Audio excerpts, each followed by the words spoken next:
Hey everyone, welcome back to MYC Uncensored's Women in STEM podcast series. Today I'm joined by Dr. Isabelle Kingsley, a very innovative and resilient director at SAGE, who tells me the unique challenges and achievements she has experienced as a woman in STEM. So without further ado, let's get into it. Okay, amazing. So would you be able to give us a little bit of background context on yourself and some of the contributions to STEM, which is a very male-dominated field? Yes, well, thanks for having me. My name is Isabelle Kingsley.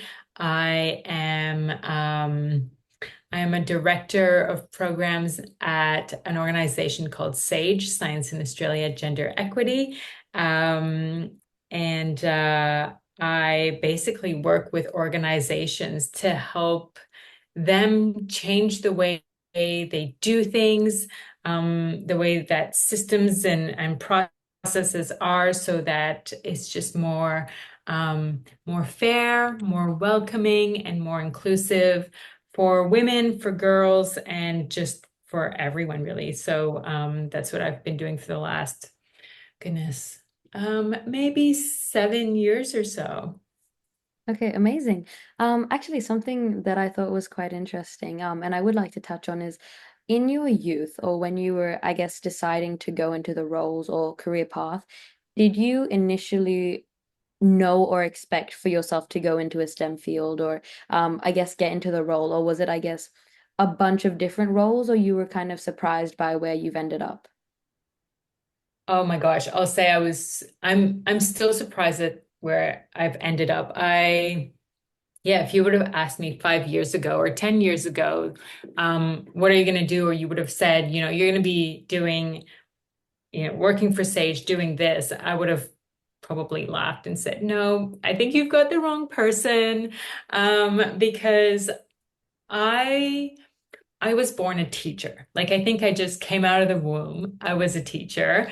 I used to play teacher with my little brother and get him to do like math problems or take him outside and, like, I don't know, show him bugs and nature and leaves and flowers. And so I used to play teacher with him. And then as I kind of moved through high school, I used to teach swimming lessons and coach. So I was always a teacher. It was in me. And so when I went to university, I was like, well, obviously, I just want to be a teacher.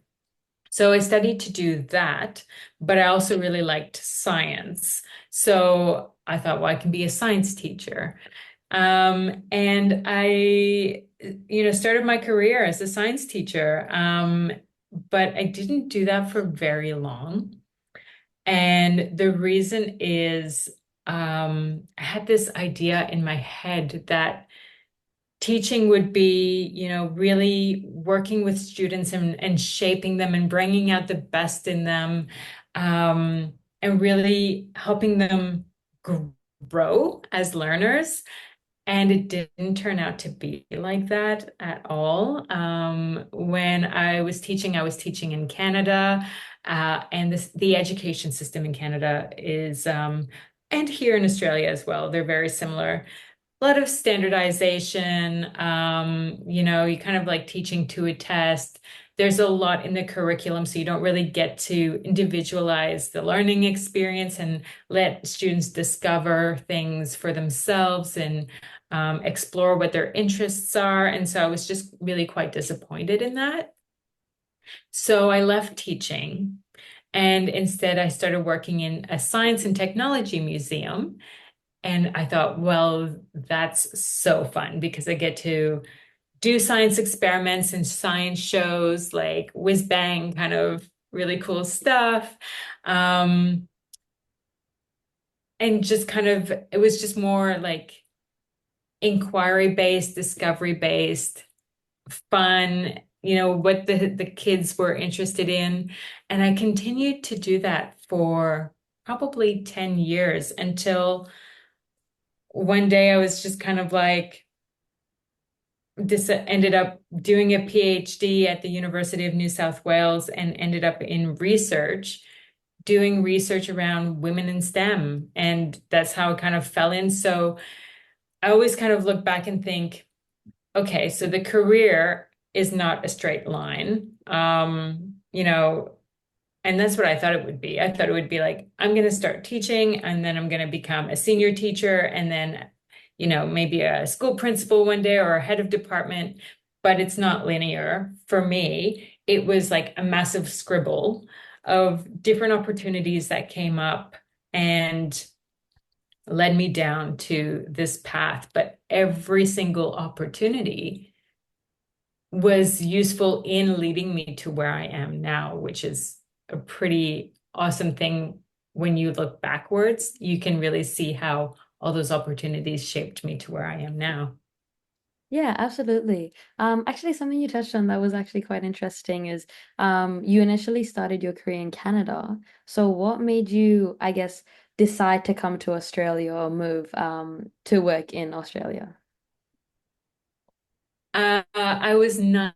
Oh, how old was I? No, I was 20 when I first came to Australia as an exchange student. So I was going to the University of Ottawa, and I came on an exchange to the University of Sydney for 6 months.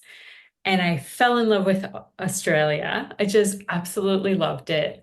But went back, spent the next 10 years in Canada. And then when I was 30, I was like, yeah, I just need to move back to Australia. My heart was here. There was something pulling me here. So I just quit my job, got on a plane, put my entire life in 2 suitcases and moved across the world. Bit crazy, but I don't regret it one bit.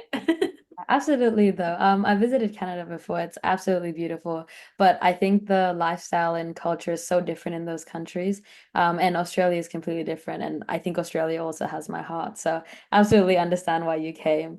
Yeah. My next question is, what do you think about the idea that a career is made up of many jobs and each job serves a different purpose? And I guess the importance of having a career where you're acting as different people. Yeah. I love that idea. I am a big advocate for that idea. Look,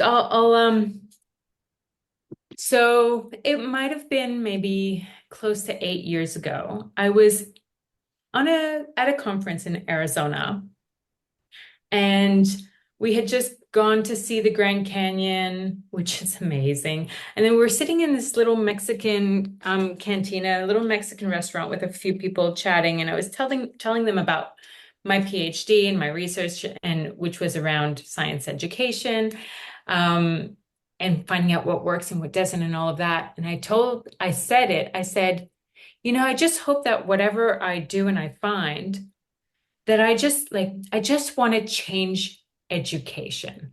Like that's what I just want to change education. And then like that was the penny dropping for me. It was like, oh, that's what I want to do with my life. I have a goal. I have a career goal.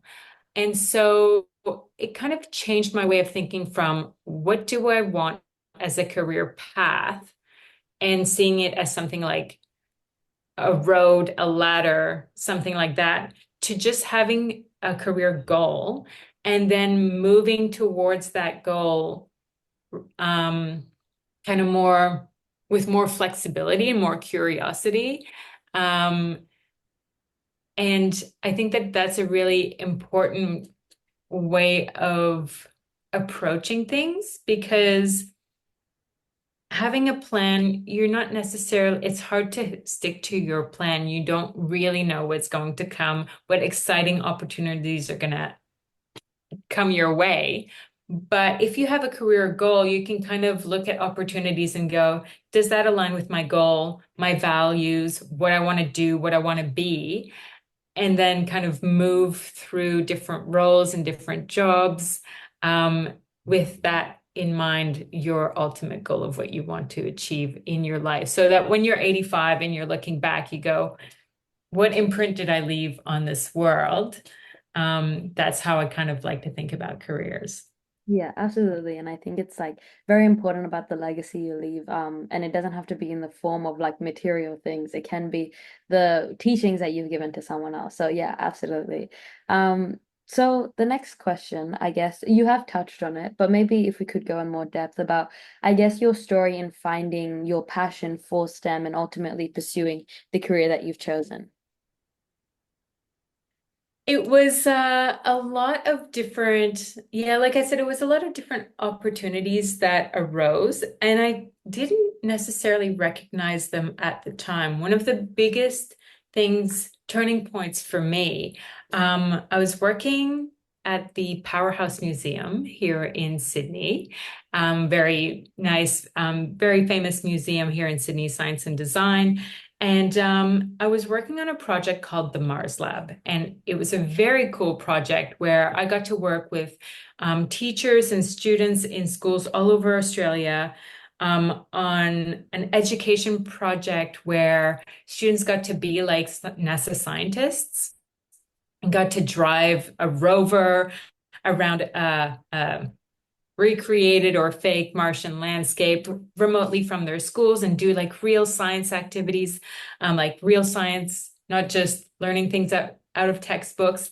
And at the time, the lady who was running this program, she was working at University of New South Wales, and she said to me, I think that you're a researcher. Like there's a researcher in you. You're curious. You like to ask questions. You like to find out more. You should do a PhD with me. And I thought, that's a crazy idea. No, thank you. So I told her no. I told her no many times. And then one day she decided to send me out to the outback of Australia, to the Pilbara. So that's in like northern Western Australia, with a group of like NASA scientists and geologists and biologists from around the world on this field trip. And I got to see how science is actually really done out in the world. And it was so different to what I thought science was, which, as a teacher, I still thought science was a little bit like learning facts and textbooks and equations and things like that. And then I was out in the field and I realized that there was no right answer. We didn't turn to someone and go, so what's the answer to this question that we're trying to, there was no right answer, and it was tentative and it was collaborative and it was creative. And I thought, oh my gosh, I want to do this. I want to be part of this. So I came back and I said to her, okay, I'm going to do a PhD with you. And that changed my career completely, from teaching and science education to researching science education, which then kind of stumbled onto doing research for women in STEM and in women in STEM and trying to get more women in those STEM subjects. And it just kind of snowballed from there. And that was really the turning point. But at the time, I turned it down. I turned it down many times. So, yeah, you just never know what's going to come your way. Yeah, absolutely. I think that's really, really interesting. And I guess in the end, I guess you were just fated to do the research, even though you turned it down many times. Yeah. So on that, it can be a similar experience that you've had during your research or just in general in your career. But what would you say the biggest challenges you faced as a woman in STEM are?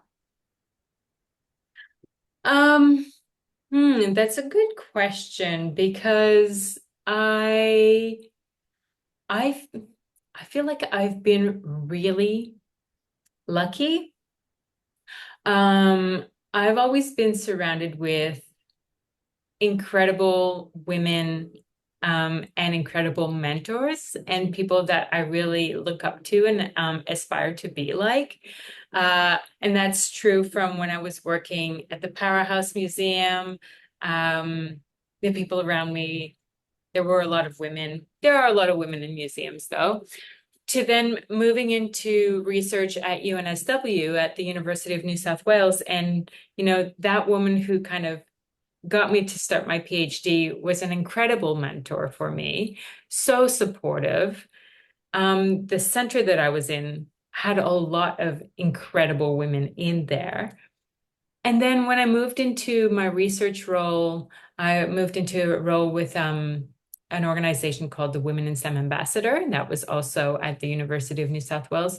And it was incredible. The women that I worked with, from the dean of science, the dean of the faculty of science at the time, who was Professor Emma Johnston, to my bosses, Lisa Williams and Lisa Harvey Smith. Like, they were all just so inspiring, so supportive, really raised me up. The kind of women who are like, I know you can do this, and I'm just going to help pull you up, and I'm going to like give you a platform and let you shine, and that kind of stuff, and not people taking credit from other people. And it was just such a great experience that it's hard for me to kind of say that I've had a lot of challenges, but I know that that is a very unique experience.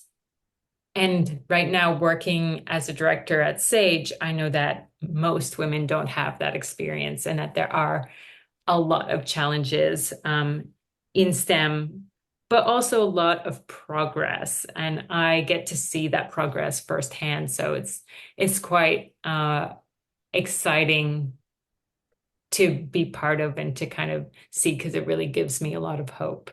Mhm.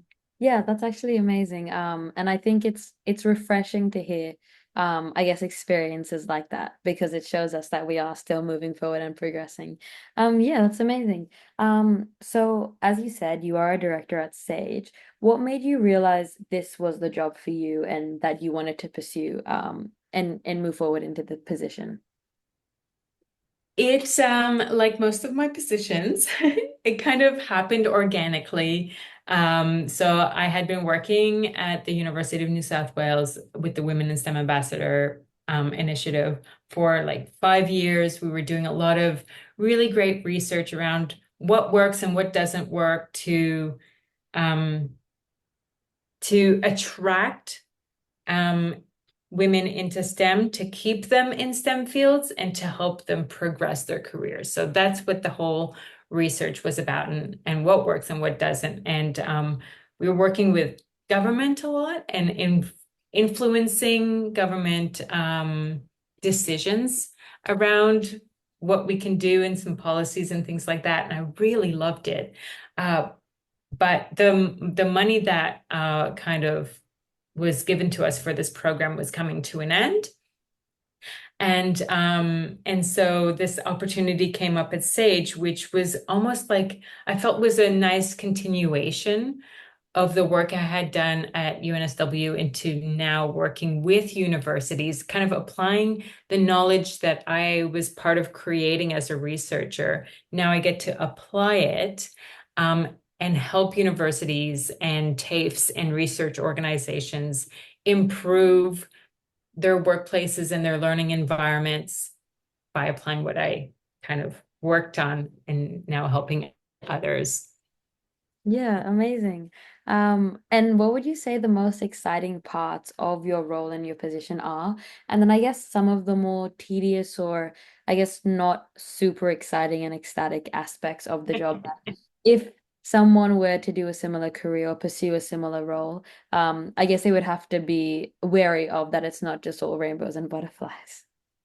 No, it's nothing is all rainbows and butterflies. It's just about the balance and what you like. But I'd say that the thing I love most about my job is, like I said earlier, being a witness, like at the front row seat, kind of being able to see organizations achieve something really great from the change that they've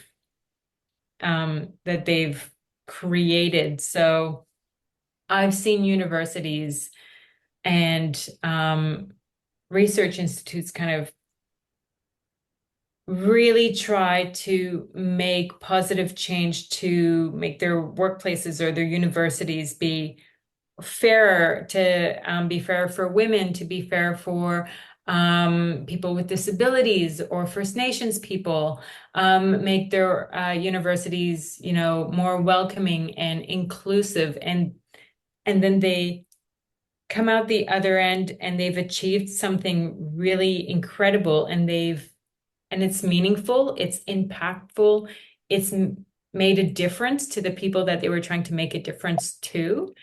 And being part of that, indirectly and watching that happen is like the best part of my job.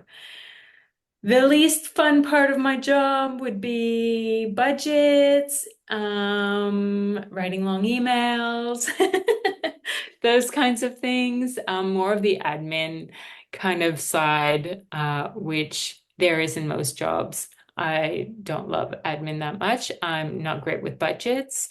Uh, yeah. Oh, another thing that I love, and that's the like nerdy kind of researcher in me, but you give me some data and I just get so excited because I know that something really interesting is in there. And so I just start like, I love analyzing data.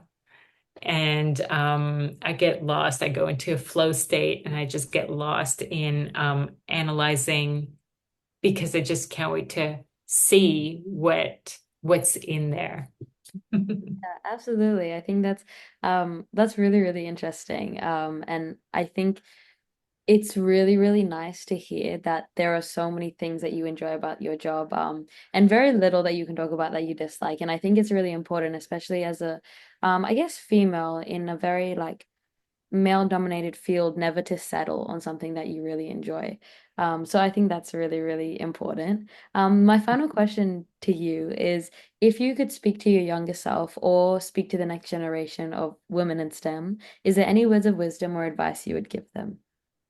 I think it would be to think about your career goal, to think about what imprint do you want to leave on this world. And like you said, it doesn't have to be a physical thing. It can be the imprint of making something better, changing something. Um, just it doesn't need to be this like change the world, peace on earth kind of thing. It can be just one small thing. But if you've got this career goal that speaks to you, your core values, your heart, what you love, what you're passionate about, then you know that no matter what, your career is going to be fantastic for you and leave something valuable behind. So I think that's what I would say to my younger self, to not think about the career plan and like what's your plan for the next 5 years, and just kind of go in with go inside, dig a little, figure out what makes you tick, and what your goal is, and then just just I don't know, enjoy the journey because a career is just a part of life. It's not that serious. I mean, it's serious, but it's not that serious. Yeah, absolutely. Yeah, absolutely. That was very insightful. Is there anything else that you would like to add before we wrap up this interview? I think that one thing I'd like to kind of note is that even though it might feel like there aren't a lot of women in STEM, um, especially to the young women who are choosing their courses in years 11 and 12, just do you, like, do what you love. Don't think about what don't let the rest of the external world kind of influence that. Just do what you love. There are women in STEM. There will be women in your class. There will be women in those jobs. And more, like there is so much progress that I'm hoping I'm out of a job in 10 years because we don't need people working and advocating for women in STEM. It's just a given. So don't let that kind of dictate what you do, what your interests are, what path you follow. Just do you. Yeah, absolutely. Thank you so much for all your time. Okay, sounds great. Thank you so much for your time. Thanks, Anika. day. Bye. Bye.